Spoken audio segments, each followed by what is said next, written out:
Being an academic, being cerebral, reading our Vedas, our scriptures? Is it going to the temple, doing rituals? Is it meditation? Is it just self-awareness? There's so many spectrums, and each spectrum of Hinduism itself is very broad. So what unites us with our Hindu identity? What makes us different from each other? What is the overarching theme that kind of connects us despite the different avenues we may use to reach those goals of enlightenment, reach those goals of spiritual growth? So the point of this discussion is to kind of delve into that and what it means on such a diverse scale, what it means to you independently, and what it means to our esteemed panelists here who come from all walks of life, who are ready to answer your questions and kind of get started unpacking this together, right? But with that, I'd like to pass off to my co-moderator. I'm going to let him introduce himself. Thanks, Haribia. Namaste all, my name is Ashwin Arab. I am very honored to be here. I'm actually not from Texas, I'm from California. I actually work with the Coalition of Hindus of North America. We are a Hindu advocacy org that fights Hindu phobia and tries to get Hindus at, places of leadership throughout the country, whether that's in Congress or at your city council or in your libraries, wherever that may be, wherever people need representation, we try to make sure Hindus have a place there. I also lead the campus effort, Cyan, where we try to take that same energy and bring it to college campuses. As Haribia said, Hindu identity is kind of an interesting topic because we don't really talk about the name or the word Hindu. I mean, I remember I grew up in Chinmay Mission Balavihar when I was growing up in Michigan, and we talk about Ramayana, Mahabharata, we talk about the Upanishads, the Gita, but no one really says the H word, Hindu, right? What does that mean? I know that when I go to school, there are other people who may have similar beliefs or may have different beliefs. Well, what does that mean? If someone asks, why don't you eat beef? Well, how do I answer that? I have to bring up the fact that I have a certain identity that has certain rules that doesn't do X, Y, Z, just like they do.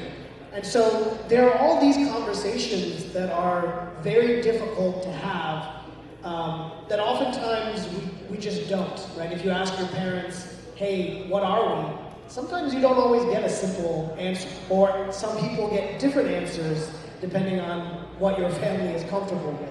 So we've assembled this great team here to try and talk about the different ways that people identify as Hindu and what does that actually mean to each of them.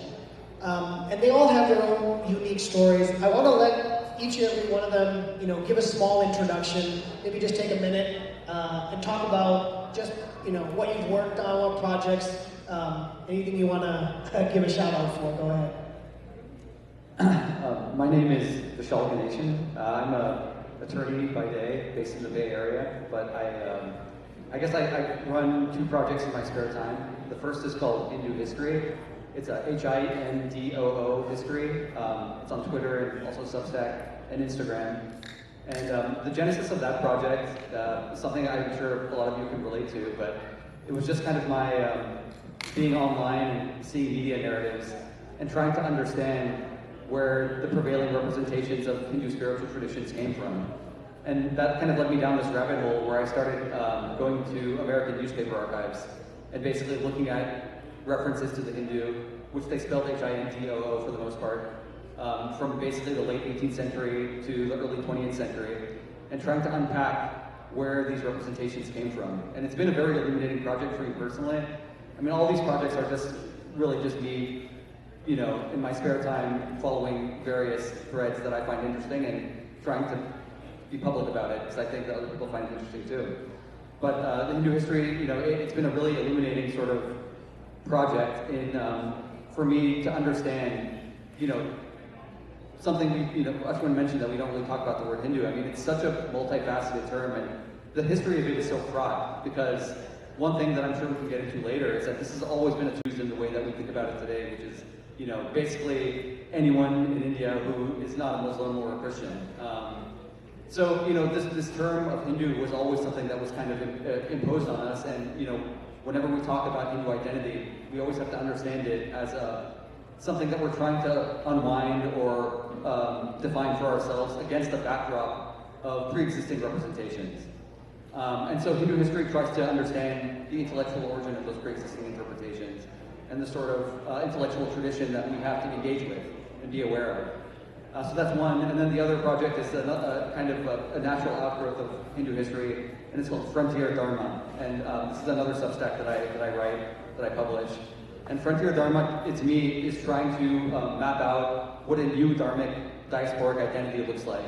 And you know, not something that is so beholden to the past, but something that looks to our present conditions into the future and tries to define Hinduism or Hindu identity for you know, our current circumstances. So I do hope that you all go read and subscribe if you find this interesting, or if it's boring, you don't have to. But you know, that's kind of my background. Thank you. Can everyone hear me? Yes. Okay, great. Namaste everyone. I'm Aditi or Mokshi. Better? Okay, perfect. Okay. Namaste everyone. I'm Aditi or Mokshi. I also volunteer with the Coalitions of Hindus of North America, NXT GEN. I'm also an HSC student leader up in Canada. And the fun fact about me is that I've been Hindu for 4 years and 3-ish months now. Very proud to call myself Hindu today.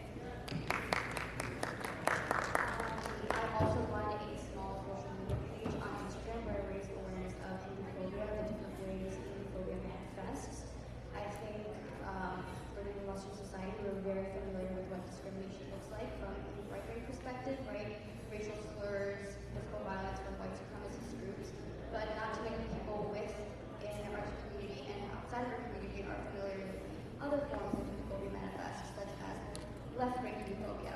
I don't think it's recognized far enough, and that's what I've really been spending the last couple of years of raising awareness. I've put a lot of effort into writing these infographics, which you can find on my Instagram page.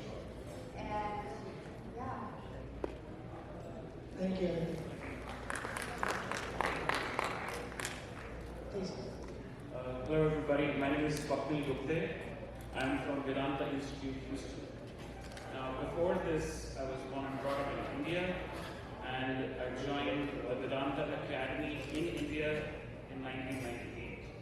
So from 1998 to 2022, I studied classical Vedanta, which is the ancient knowledge slightly before Hinduism. So my specialty is studying these ancient scripts and trying to find the contemporary way to explain basic principles of life and living. So that's what I do. That's my full-time thing. So in Houston, I take Bhagavad Gita classes, Upanishad classes, and explain these basic principles of life and how you can use these principles in today's day. That's it. Thank you. Thank you. Sean? Thank you very much. For those that are here, I'm sure your neck is a little bit sore because you're constantly staring down into your phones. Right? But rightfully so. You guys may know me on YouTube as Hindu Lifestyle. So in my current phase, or in this stage that I find myself in, I make YouTube videos and I call my YouTube channel Hindu Lifestyle. But my background is a little bit interesting. Are there any Hindus from the Caribbean here? Probably not. Yes. So I would say that we are a micro-minority of a minority. But what I find interesting about my life and my life story is how the Hindu identity, whatever that is, because in this talk you'll see that trying to figure out what that is an interesting question. But how the Hindu identity persisted.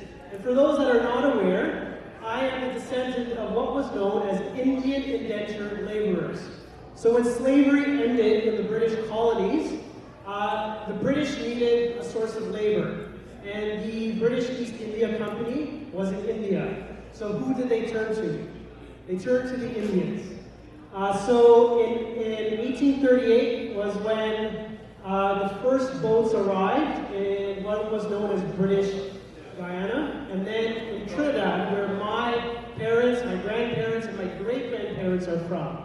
It was my great-great-grandfather that came from India. And now I'm part of a second wave of migration. My parents left Trinidad, and now they migrated to Toronto, where I'm from, in the 1970s. So through two successive waves of migration, I still call myself Hindu. And that is a question, and that usually gets applause, I'm not going to lie. And I always, as a kid, I wonder, like, why is this getting applause for? This is just who we are. But then when you kind of take a step back and you try to understand, like, what it actually took to keep that identity alive, now you start to realize what is it that forms a Hindu identity. Thus comes Hindu lifestyle. And I would say that the reason why I named the channel that is that we need to embrace the aspects in our life that where we create a Hindu identity in North America. And for me, that encompasses three things. Number one is education. All of you here, I'm sure you may have attended classes, whether it be the Chinmayananda mission, where your parents brought you here and you learned mantras and you learned pujas. Education is important.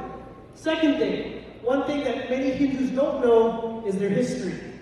That is something that needs to be spoken about more. And we could talk about ancient Indian history, or what I've been doing in my last little series on YouTube is looking at the history of Hindus in the Caribbean and what they had to endure.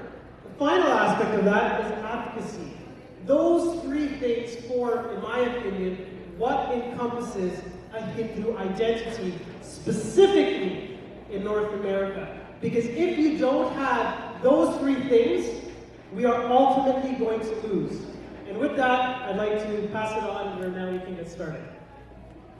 So let's all give everyone a big round of applause. As you can see, these are people with heavy backgrounds, heavy experiences, personal and through research. So I'm gonna let Ashwin carry on with getting us started with our discussions. So I'm going to ask a question to everybody. By a show of hands, how many of you could answer the question, what is a Hindu, in under 1 minute? Okay, one person. That's pretty amazing, because I'm about to ask them the same question. We'll give under 1 minute. I want you guys to say, what is a Hindu? Define it for us. So I think that the sort of obvious answer that most people, and probably if you would ask me 5 years ago, before I went down this rabbit hole, what is a Hindu? You say, oh, it's someone who follows the religion of Hinduism. But then you take that another layer and you say, well, what is Hinduism? No one knows. I mean, let's be honest. You can say, oh, it's someone who practices, who worships at temples. Not all Hindus worship at temples. It's someone who believes in a god. Not all Hindus believe in a god. It's someone who believes in a lot of gods. Not all Hindus believe in a lot of gods. It's someone who reads the Gita. Not all Hindus read the Gita. So, you can kind of go down the list and try to nail down the core doctrine, the core beliefs, the core creeds. And you won't be able to identify it because it's too expansive a tradition. And so, you kind of move past that and say, well, okay, Hindus don't necessarily follow Hinduism. I would argue that it's really about a shared civilizational heritage that on our individuals' quests, whether they're philosophical, spiritual, etc., we draw from a common pool of philosophical texts, of cultural idioms, of stories, most importantly. That was great. Aditi, you want to take a stab at that? Yeah, for sure. I think to me, someone who's part of an indigenous ethnic religious group that survived centuries after centuries of persecution, colonialism, occupation, genocide, and by the grace of karma, we're still here today. I also believe that Hindu is someone who embodies universal truth and radical acceptance. That was great. That was way under that composition. So Hindu, what I think is, with respect to the word Hindu, there are many definitions depending on who is interpreting. As it was mentioned, that if you believe in God, you say you're a Hindu. You don't believe in God, you're a Hindu. You attend temples, you're a Hindu. I stopped attending temples. I'm still a Hindu. Why? Because I'm Hindu. So there is no specific definition as who is exactly a person who believes himself as a Hindu, except unless you spoil it. Unless you say you are something else, you are Hindu. Unless you take some other impersonation, you're still a Hindu. But to the scientific mind of the person who wants to understand this, there are basic principles of life. These basic principles of life were written thousands and thousands of years ago. They don't change. They are like basic laws of life, like how you have traffic laws and how you have gravity as a principle. Similarly, there are principles that orient a human being. Those people who idealize that principle, they are called Hindus. So again, please don't misunderstand. Habits doesn't alone initiate make. So just because a person follows certain habits or rituals doesn't make you Hindu or not Hindu. No. But if I believe in these principles of life, which Vasudhaiva Kutumbha is one of them, right? The whole world is like, the whole universe is in harmony with each other. That is the definition of Hindu. Unless you spoil it and make any other impersonation. Thank you. I think you opened up a can of worms here. Defining Hindu is extremely hard. Personally speaking, one thing that I have learned from just looking at the history of my own parents and grandparents, Hindu for us was defined as what you were not when you were faced with an other group. So for those that know about the history in the Caribbean, your other group there were the African slaves.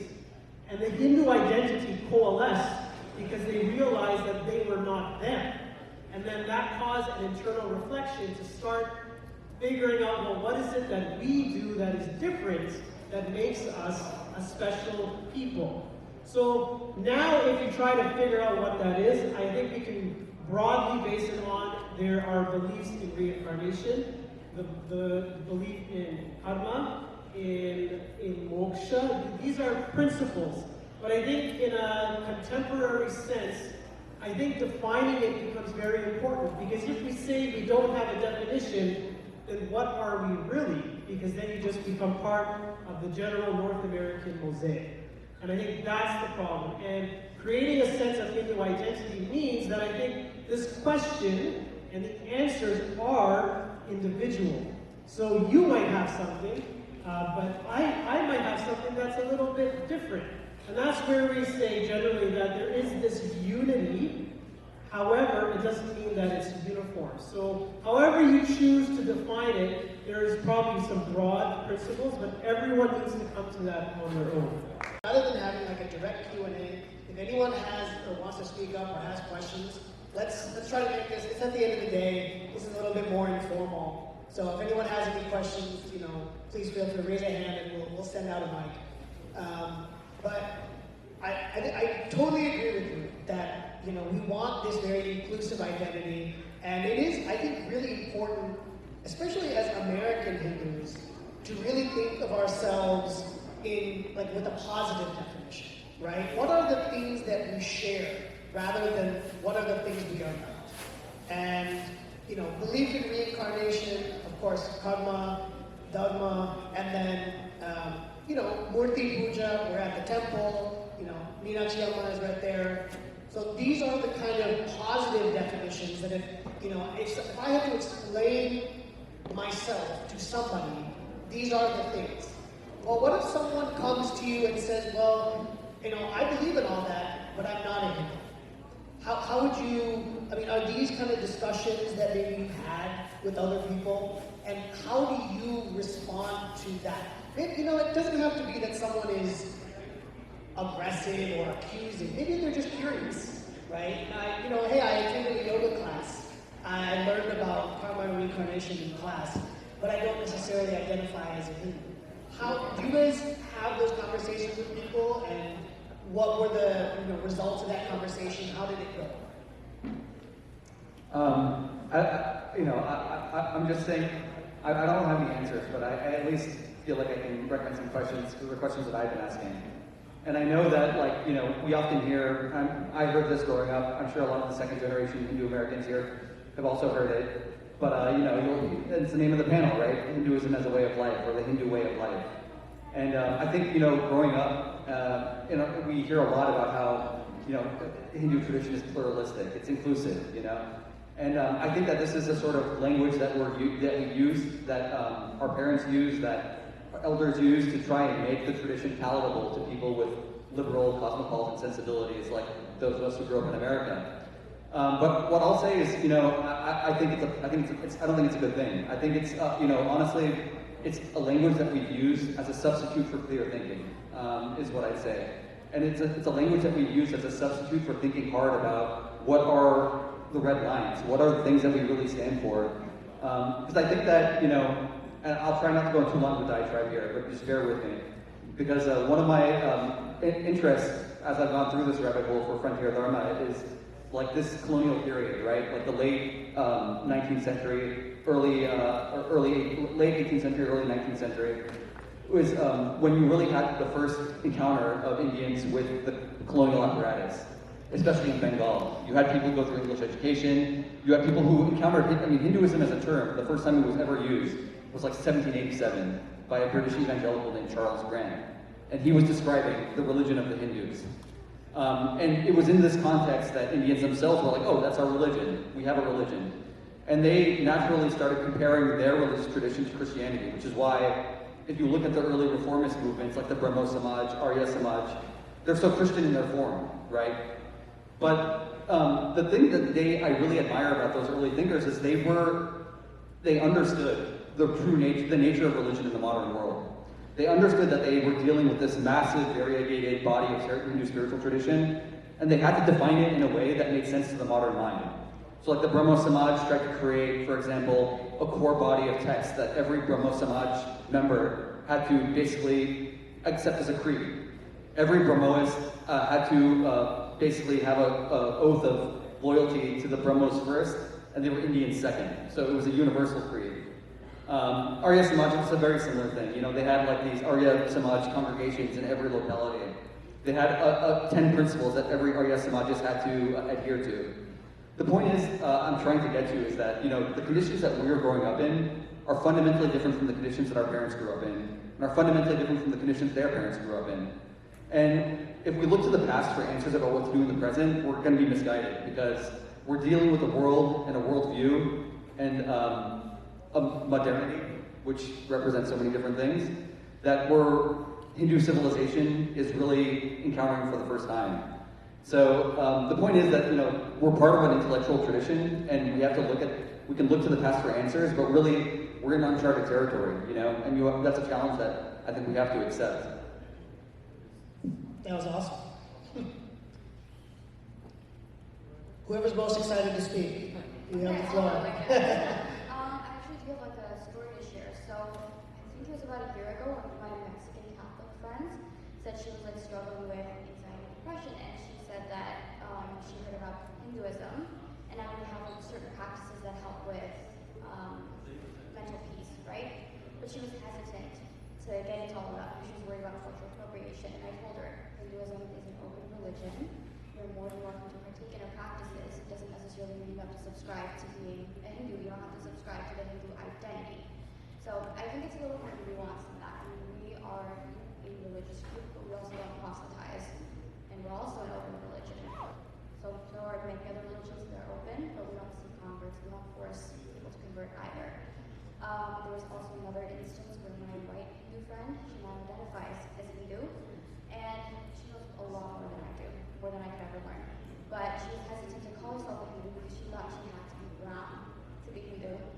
And like I said, I think it's more nuanced than that. I think being Hindu also has a shared cultural / civilizational identity. You could be a Hindu from Kashmir, from Kamal, where I'm from, or you could be Hindu from Tamil Nadu, and we're all still going to have the similar practices. We're Saudis, we're Indies, we all share a similar experience, despite being from our respective ethnic groups.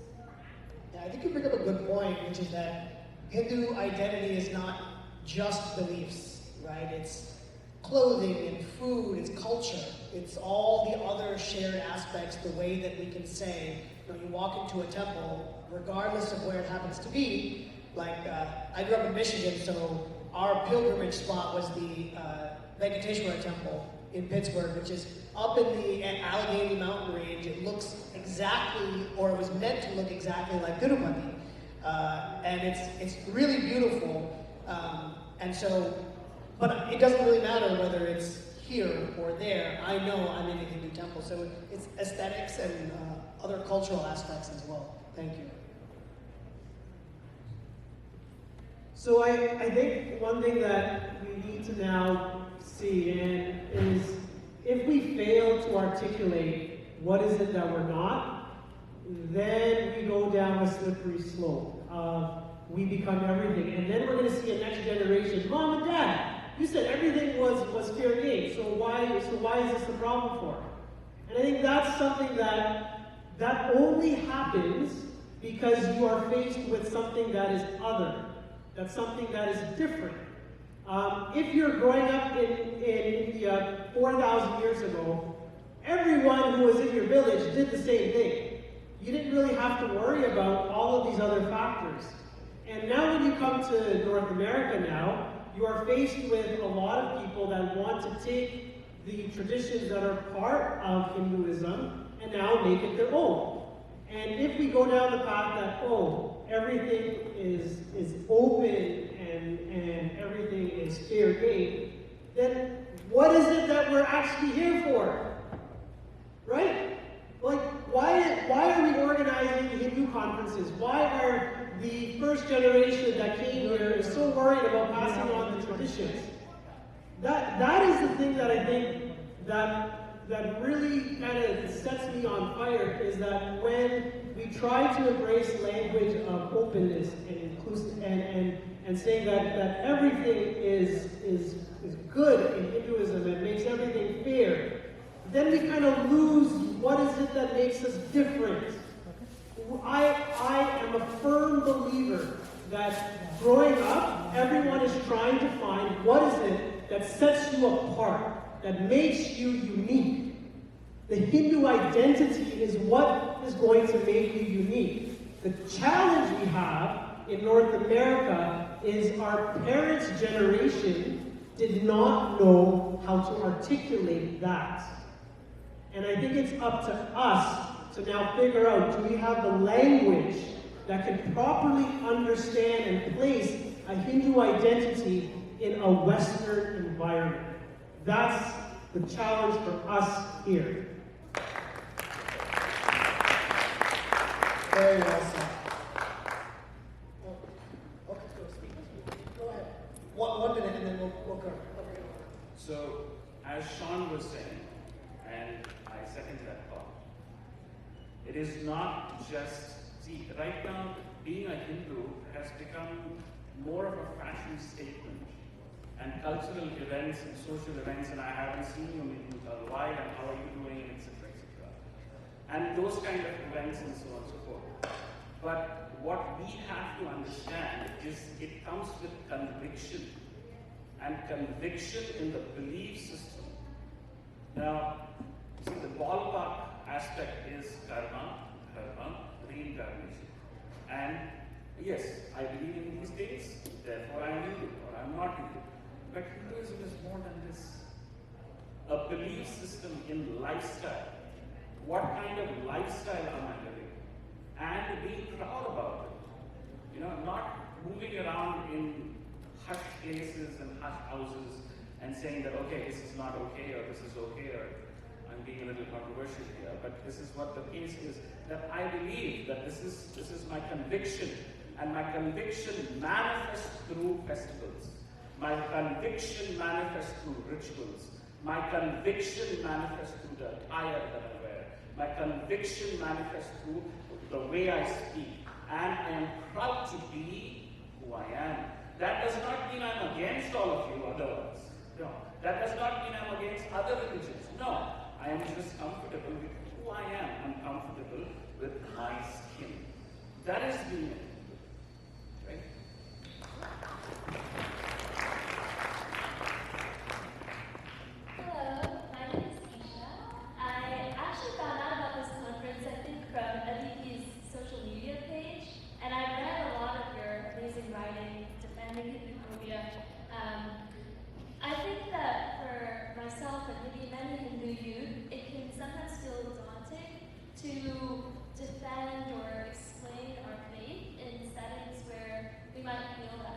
people or the media are misrepresenting our beliefs, and we just don't know the best way to articulate it. And so my question for all of you, I have seen a lot of LGBT rights, but maybe just what advice do you have for youth to be Hindu advocates in their friendships, with interreligious friendships, in schools and in communities, and maybe just in their personal life?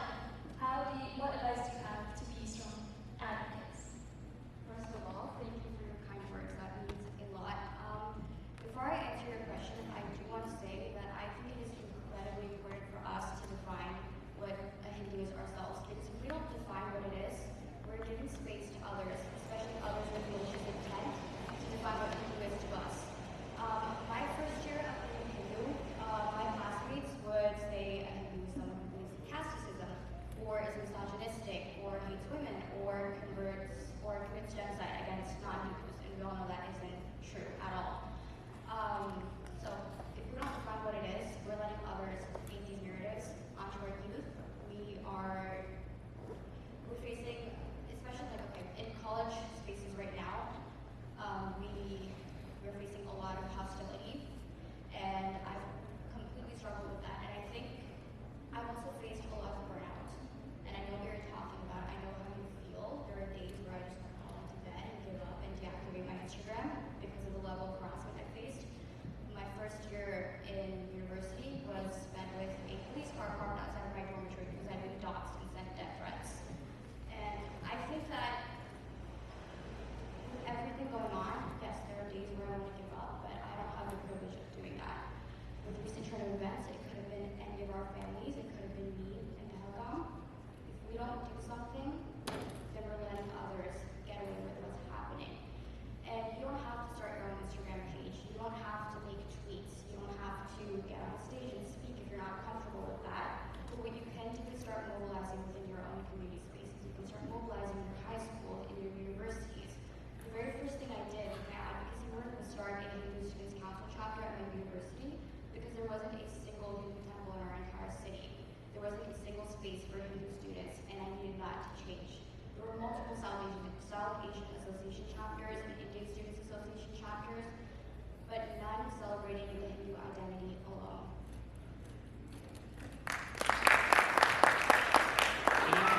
Can I take this if you don't mind? Can I just take this if you don't mind? Sorry, I'm hijacking. Okay. So, see, our parents have not done justice to us. Let's take it. Whether you guys love me or hate me, that's the fact.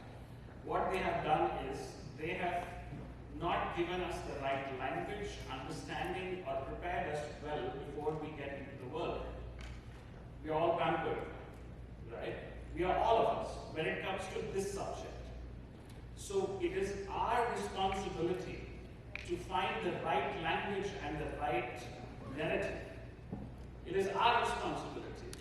We cannot expect that this will be handed down to us, or there will be another person who will come and remove my obstacles. And okay, I'm in trouble, who can come and help me? Help yourself. How do I do that? Don't consider this knowledge as any other informatory aspect which you learn, physics, chemistry, biology. It's not that easy, or it is that easy. It depends on how interested you are in understanding your own identity. And this, I'm not being personal there. This applies to all of us. So if I want to know who I am, I need to go delve deeper into my own culture, right? And this is externally. Internally, I need to delve deeper into my personality and find out what is my physical body, what is my emotions, who am I, how much intellect do I have, what capacities do I have. This is internal. So externally and internally, and get the right language and narrative so that I can have conviction that no Tom, Dick, and Harry can come and topple my convictions. Right? Sorry.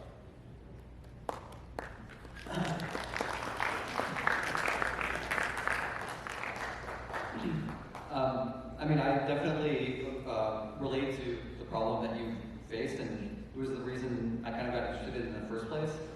And I'll just say that one of the things I've learned from Hindu history that's been very illuminating studying these newspaper clips, getting into the intellectual history, is that, you know, Hinduism was defined for us before we defined it ourselves. What I mean by that is that Hinduism was defined in America before there were Hindus here. And we have to deal with that inheritance. And one of the interesting things is that, you know, Hinduism was constructed as a religion in the midst of like two big intellectual shifts. One was like the Enlightenment, right? This idea that religion was something that could be studied, it could be defined, and it all kind of follows a Christian theological structure that, you know, you have a text, you have beliefs, you have whatever creeds. That's the kind of paradigm of religion. The second big shift was global exploration. So you had Europeans going all around the world and seeing other people engage in spiritual, religion-like behavior. And what they did was they applied labels to what they were doing and they fit them into this paradigm of religions. That's really where Hinduism came about. And when Hinduism was constructed as a religion, it was constructed by Christian writers as a foil to Christianity. So if you look at a lot of the early history of how Hinduism was defined by Western Christian writers, it was defined as almost the anti-Christianity. So Protestantism was egalitarian, democratic, enlightened, rational. Hinduism was hierarchical, superstitious, pagan, you know.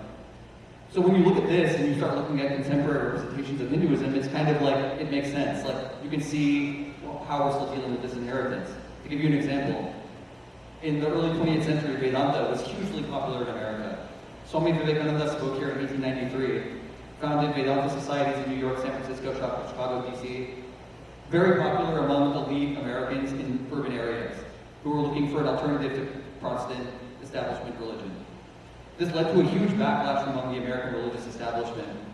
And you see newspaper clips from this period, you see books written about how Vedanta was a gateway to pagan fanaticism. Does this sound familiar to anyone who follows the news? I mean, a lot of you on college campuses have dealt with this narrative, right? Celebrating Diwali or celebrating Holi is really Hindutva in disguise. The narratives that we're dealing with today have a distinct intellectual origin. Now, I think the first step to dealing with it and coming up with a counter-narrative is understanding that history, understanding the intellectual inheritance. Because when you understand the intellectual inheritance, you suddenly realize the people who are making these arguments are not arguing because they thought about things critically. They're just carrying on the prejudice that was really instituted by missionary propaganda, frankly speaking, in the 19th and 20th centuries, and are just carrying it forward with different words. You know, where we had Christianity once, we now have progressivism or liberalism. You know, where we once had pagan fanaticism, we now have Hindutva or Hindu nationalism. It's exactly the same structure of argument, the words have just changed. So, I guess I'm making a plug for myself. But, you know, follow Hindu history, read the essays, and I hope that it illuminates the kind of underlying dynamics here a little bit. So one of the things that I do outside of YouTube and Instagram and TikTok is I actually teach Hinduism to kids at the temple. So we have classes where we split them up on age group, and I teach from 13 on up to university and young adults. Whenever there is Hindu news, we talk about it. So terror attacks, we had a class on it. And one of the things that came up was from a young girl. She just finished high school, and I asked the class, I said, are you comfortable talking about Hindu issues amongst your friends? No one raised their hands. Why is that? She had an answer for me. Because none of my friends do it. None of my friends do it. And I told her, you're absolutely right. And all it takes is for one person to just raise a flag and say, hey, this is okay. And you will be surprised at the amount of people that will share your point of view. And case in point, my reels on Instagram that have gone viral, I can't tell you the amount of messages that I receive. People just simply saying, thank you for saying something that I was too scared to say. So, to get your foot into advocacy,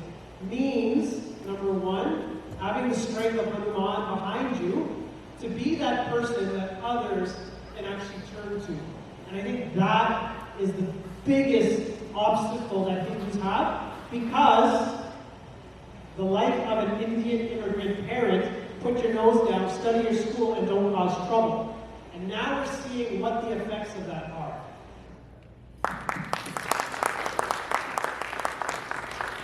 Before we take our next question, I just want to say two statements that all of this has kind of reminded me of. The first thing is that as we talked about our parents, right, they were on survival mode. Their priority was to survive here, and they have built a platform for us to thrive. All of us are working professionals, academics. There's no option for us. Indian families, Indian parents, there's no other option. You have to go into something. We don't let anything stop us. I'm a medical student. I didn't let anything stop me. I studied, I looked on Reddit, I looked on forums. I kept going, and that's what gave me the confidence. I might have taken a non-traditional route, but the experience I gained in getting to that spot of getting into medical school or maybe finishing it, that experience gave me the confidence to continue, even if I fumble and make mistakes, to continue and build and attract that type of quality people that will support me. And look here, look at everyone like who came today. We are all on the same wavelength. We are all here to support one another. So I think while our parents' generation and the generations before that, they had that heavy responsibility of surviving, I think it's now time for us to start stepping up and to start helping our generation thrive. And the biggest thing you can do is self-education. That is the most important thing. You must educate yourself. You can talk to AI, you can Google, you can talk to us, talk to the priests. Even this temple has an incredible history. Like, you will not believe the magic that happens here. But you have to be open to it. And if someone is going to question you, I think I first read this quote in Life of Pi. If you believe in everything, you will fall for everything. If you do not stand up for what you believe, you will fall for everything. If you believe every single thing around you, thinking everything is appropriate, whether it goes against my belief, whether it follows exactly what the scriptures say, then you will not have anything to advocate for. We are inclusive and we are accepting, but with a solid foundation of confidence, right? Of like what our scriptures and our holy messages say to us. So I feel like if you just educate yourself, the wavering would go away, right? But with that, I kind of like to address our next question. I think we have one and then another one lined up, perhaps? Yes? Okay.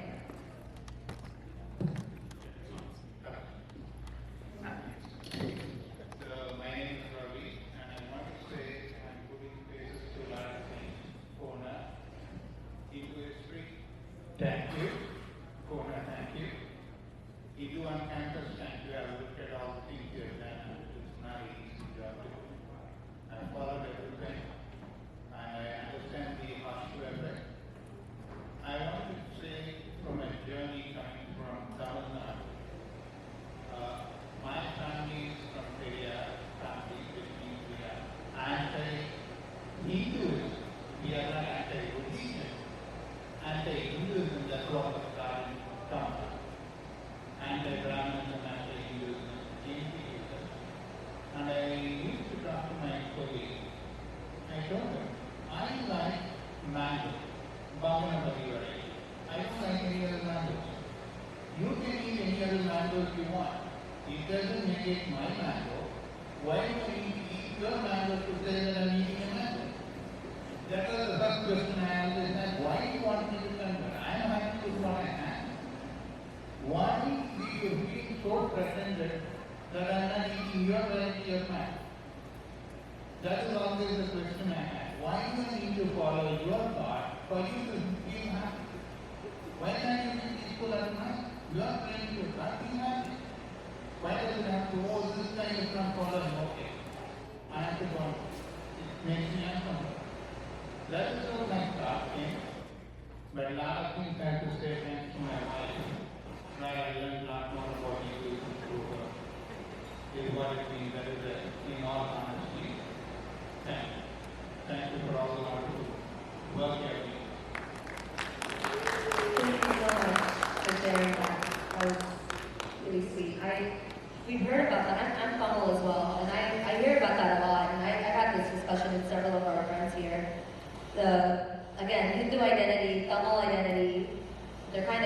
intertwined really deeply, but politics have gotten in the way over decades. Kind of, you know, I think the biggest thing is realizing that we shouldn't be sheeple, right? Like, our scriptures tell us to be independent individuals, capable of thought by ourselves, and not what the government bodies tell us, not what the big people in power tell us. That's the biggest thing that we need to like keep in mind, right? Is that find what makes, like you're saying, like there's no need to, I guess, like convert. There's no need to fully adopt. It is all encompassing in that everyone on the spectrum is welcome here. Everyone is respected. Everyone's treated with the same respect and intent. But we have another question. I think you have a question, Sarvesh? Ashwin, can you pass the mic? And we have one more question lined up. Do we have anyone on audio working right now? Because I'm hearing the static and it's distracting us.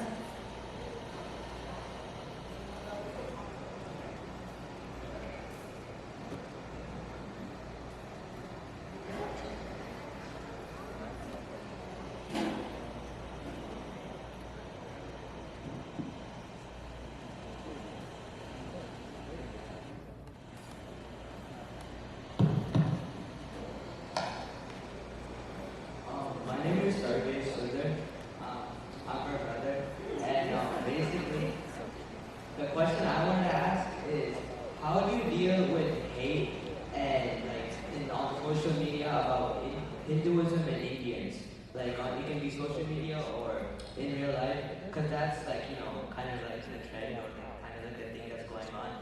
Like we're getting a lot of hate. So how do you deal with that? And like, how do you keep on moving on?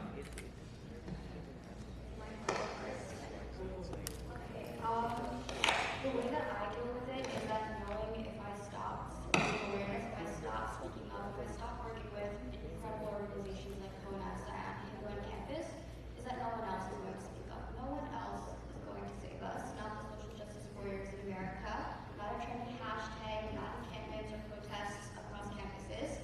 It's going to be us and us alone. Ram Mandir. Who reclaimed Ram Mandir? Hindus themselves. They got together and reclaimed that temple that was occupied for what, at least 500 years? No one else did that except for us. If we stop now, nobody else is going to speak for us. And you don't, again, I said this before, you don't have to start your own pages. I've received serious threats, intense harassment. I shouldn't have to spend my first semester of college with police security outside of my residence. That's not okay at all. But start small, start somewhere. The way I began my journey is actually the beginning of junior year in high school. I became Hindu near the end of second semester of 10th grade. It was online school, only my close circle of friends knew that I was Hindu. I received mostly good reactions, except for a couple of ill comments, right? You're going to hell. I love you, but I possibly can't support you because you're partaking in demon worship. Things like that. I hear it all the time.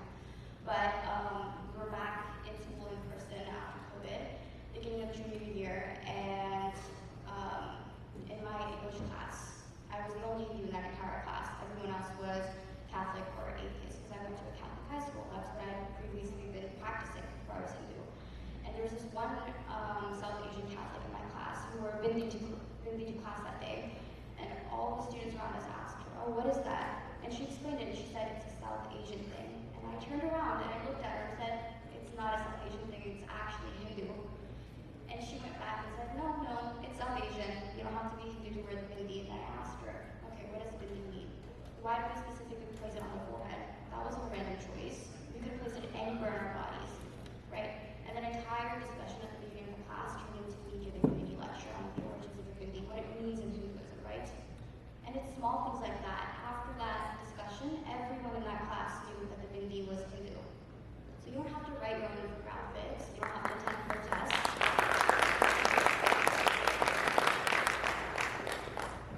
All it takes is normalizing discussions surrounding Hinduism. Like Ashwin said, it's the H word. We're not allowed to say it.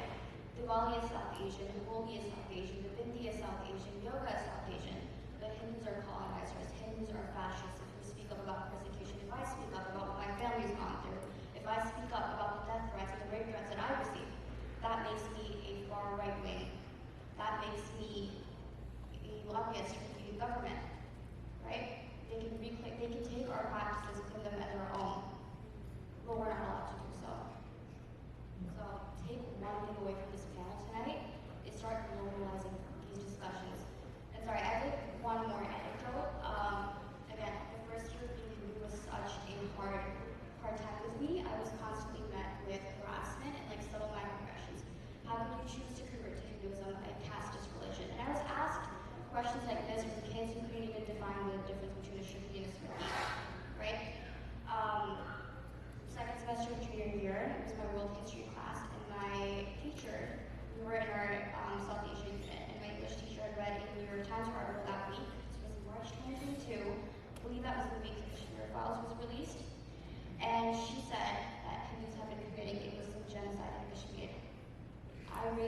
not Dasha.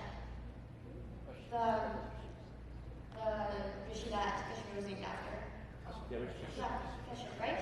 To replace questions about that, she replaced what is the indigenous religion of Kashmir, Kashmiri shamanism. That's what those students learned that year, not false narratives.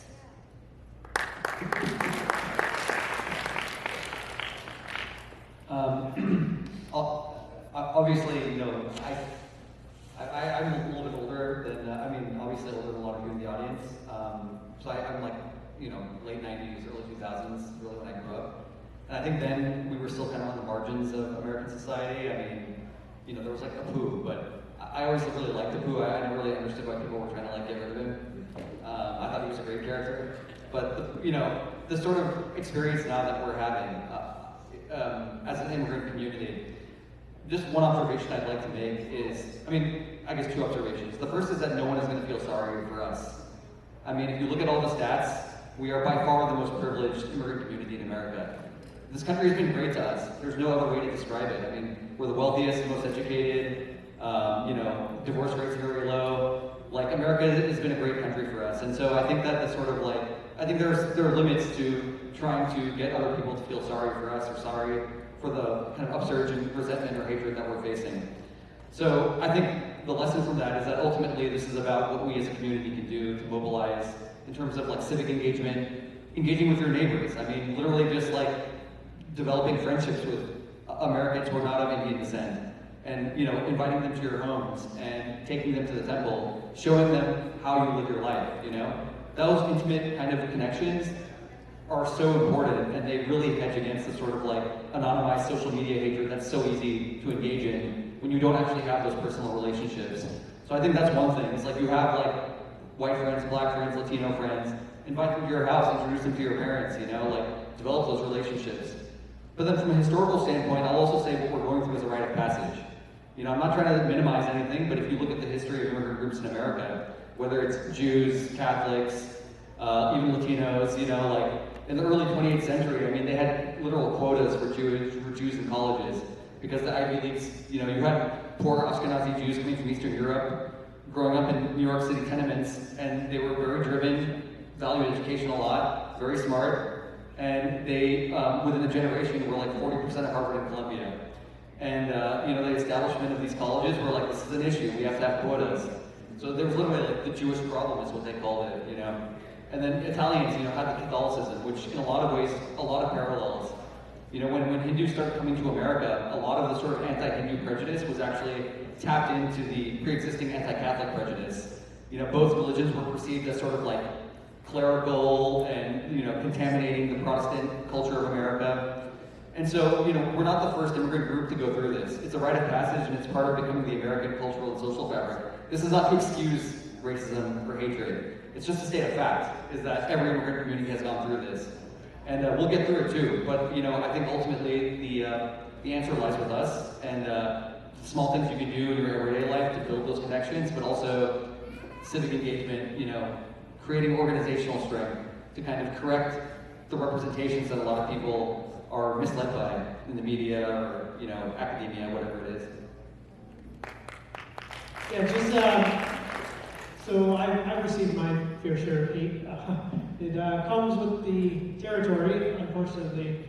But if it was up to my mom, I would stop making videos and I would hide inside the house. But that's not what I choose to do. So, you know what? I honestly feel that a lot of us need to grow a thick skin. Yes. Do not be afraid of what people say. Someone wants to call you a brown skin, blah, blah, blah, blah, blah. Be like, damn red or brown, right? Like, who cares? Who really cares? Right? This is the thing. Just embrace what makes you who you are. Just go into it. Yes. I always say for brown skin, we have genetic immunity for SPF 50. Yes, I always told my friends that I don't put on sunscreen. Yeah. But I mean, you know what? I think if we were to listen to the haters, then we wouldn't be advancing ourselves to where we need to be. So I would just say, accept it for what it is, and just keep on walking. That's the only way forward. So we have time for just our last 2 questions. We've already noted our people. So panelists, we only have about 5 minutes for our 2 questions. So let's try to keep it brief so we can get to it. Hello. Hello. My name is Prakash. A very interesting discussion. One of the aspects that's coming to my mind is, of course, as Mr. Swapnil said, our parents didn't teach us technically why we don't have to know the technical aspects. We know the rituals, we know we used to go to temples, and those days where you have to do this, you have to do. That was a lot of me, but your generation, the next gen, I'm really happy that you're really going deep inside. One aspect which I felt also is contributing to dilution is the caste system, the sub-caste system. Sorry?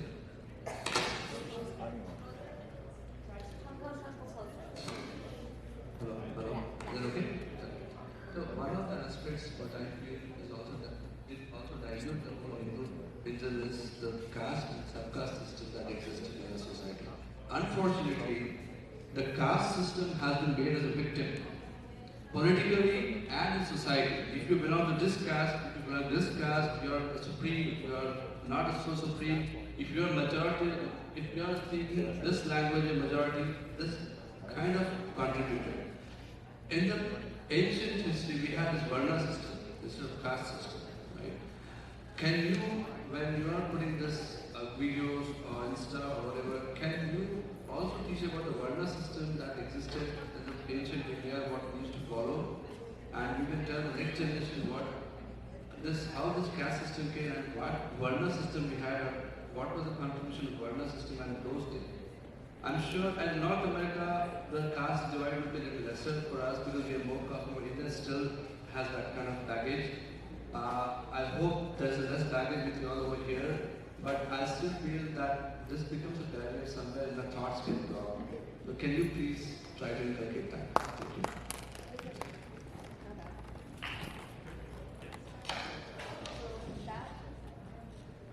That is a very important question, and there's a lot to unpack there. And I hate that we are running out of time. So what I would love to do is, if our panelists are going to be hanging around here for a while, we would love to have this discussion off the stage.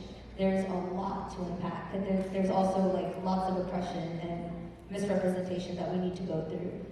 So thank you so much for bringing that point up. It is very valid. We'll take our last question now. See if we can address that. Otherwise, we'll continue our discussions throughout dinner and stuff as well. Thank you so much.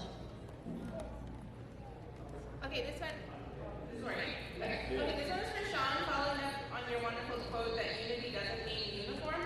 So what I want to ask you is what we can do to foster more unity in diversity and mutual flourishing and learning between the Caribbean and other Indian communities here in North America. Yes. So because I was born in Toronto, for those that have not been there, the Mandir ecosystem in the Greater Toronto area was largely established by the West Indian Hindus. So the first West Indian large Mandir was built in 1977. I think this Mandir was 78. Around the same time, yeah. So that was by a Guyanese doctor, Dr. Dubé. That's where my parents went. And what ended up happening is that the model that they followed was one where you included everyone from every geographic background. And I think if we were to follow that, so what does that mean? So what did they do? So Dr. Dubé is a Guyanese doctor. He was the spiritual leader of the Vishnu Mandir. He hired a South Indian priest to conduct all the pujas. They had musicians from North India. That means whatever local celebration that happened that everyone was culturally rooted to, everyone got to learn and participate. So my own upbringing, so when I was younger, we went to the Vishnu Mandir, and then my dad branched off and he founded the Devi Mandir, which is in Pickering. Our Pandit that we brought in was from Himachal Pradesh, so northern India. So that's where we learned pujas to Devi. That's where we learned about chowkis. Like, these are things that you talk to any West Indian, they have no clue what you're talking about. What I see happening though is that Traditionally, everyone of a local geographic boundary within India tends to stick with themselves. West Indians are the same way. I myself and a good portion of us tend to branch out, and we are probably on the other side of it. But if you look at a lot of the West Indians, it's the same thing. The Fiji community is the same thing. The Mauritian community is the same thing. And I think this brings us to a point now where we now have Hindus that are second generation, third generation, being born in North America. I think what is going to start happening, we will start having these conversations of mapping out what the North American Hindu identity is. Because that is what the West Indians did. When you take a boat and you bring them across the ocean, you are physically cut off from where your motherland is. You have no choice but to adapt. We are now in a new country. We are forced to adapt. We have the benefit of now all of the internet where we can now share amongst ourselves. The problem is twofold. Number one, you have to be willing to teach someone who is not aware of what your tradition is. Second, you have to be willingly open to accept that, hey, there are different ways that we can do things. Is everyone willing to do that? I think that's where we need to look into the mirror. So I can only talk about my community, the people that I'm local with. I can tell you right now, all the kids that I teach are from different parts of India. They are from all parts of Trinidad, but born and raised in Canada now. So when they grow up 30, 40 years from now, born and raised in Canada. For you guys, born and raised in the US. What does that mean? And how do we chart that path forward?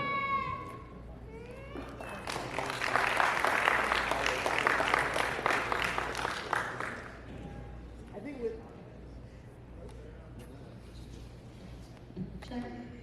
hello.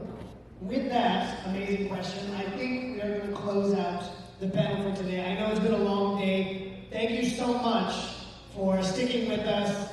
A round of applause for our guests, please.